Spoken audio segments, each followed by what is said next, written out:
Collector గారికి విన్నవించడం జరిగింది.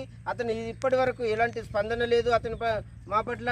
ఈ మొత్తము 90% వర్క్ కంప్లీట్ అయింది. ఒక 10% చేసేస్తే మా రాయకూరు గ్రామానికి కానీ, కోటగిరి మండల్కు కానీ, పోతంగల్ మండలంకు కానీ, బీర్కూర్ మండల్ వాళ్ళు కూడా బోధన వెళ్ళాలంటే ఈ రోడ్డు గుండానే వెళ్తున్నారు. రాయకూరు నుంచి కనీసం 5 కిలోమీటర్లకే చేరుకుంటాము. వేరే చుట్టుపక్కల నుంచి రుద్రూరు నుంచి కానీ, పెంటగూర్దు నుంచి కానీ పోతే 15 కిలోమీటర్ల దూరం ఉంటుంది.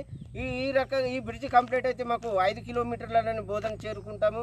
ఈ సమస్యను ప్రభుత్వము స్పందించి ఈ వర్క్ని పూర్తిగా చేయాలని కోరుకుంటున్నాం. సార్ బోధన వెళ్ళాలంటే 15 కిలోమీటర్ తిరిగి వెళ్ళాల్సి ఉంది సార్. ఇట్లా పెంట నుండి రోడ్డు కూడా బాగాలేదు సార్. అట్లా మాకు ఇక్కడ దగ్గర అయితే సార్ ఇది రైల్వే స్టేషన్ ఉంది దగ్గరలో. మాకు నైట్లో అందుబాటులో కూరగాయల మార్కెట్కి పోవడానికి, రైల్వే స్టేషన్ పోవడానికి, బస్ స్టాండ్కి పోవడానికి చాలా దగ్గర ఉన్న రోడ్ సార్ ఇది. 5 కిలోమీటర్లు అంతా కంప్లీట్ చేసారు కానీ బ్రిడ్జి దగ్గర ఒకటి ఆపేసారు సార్. దయచేసి ఈ బ్రిడ్జి దగ్గర ఉన్న దాన్ని కంప్లీట్ చేసి మా యొక్క గ్రామ ప్రజలకు అలాగే వీళ్ళకు అందించాల్సిందిగా సంబంధిత అధికారులను అలాగే జిల్లా కలెక్టర్ గారికి కూడా మేము విన్నపిస్తున్నాం సార్. బోధన కలెక్టర్ గారికి కూడా చెప్పాం సార్ ఇది వరకు.